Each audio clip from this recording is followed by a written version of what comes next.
Assalomu alaykum. Men 30-sinf o'rta ta'lim maktabida boshlang'ich sinf o'qituvchisi Rasulova Nozim bo'laman.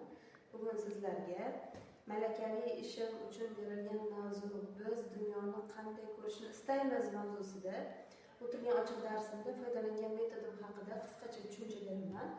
Men bu darsda orzular daraxti metodidan foydalandim.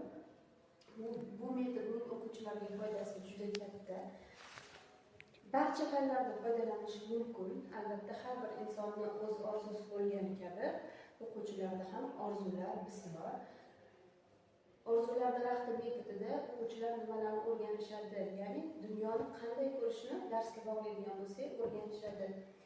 Mehrli, mas'uliyatli, mehr-muhabbatli, tabassumli, mana bu yerda dunyoni qanday ko'rishni xohlaysan desam, baxtli bolalikda yashashni xohlayman, tinchlikda, tozalikda, mehribonlikda, halollik, insonparvarlik, totuvlik, go'zallikda ko'rishni xohlayman deb javob berishgan o'quvchilarim. Bu metodning o'quvchilar uchun juda ham tarbiyaviy ahamiyati katta. Barcha ustozlarga darslari davomida ushbu metoddan foydalanishlarini tavsiya etaman. Rahmat.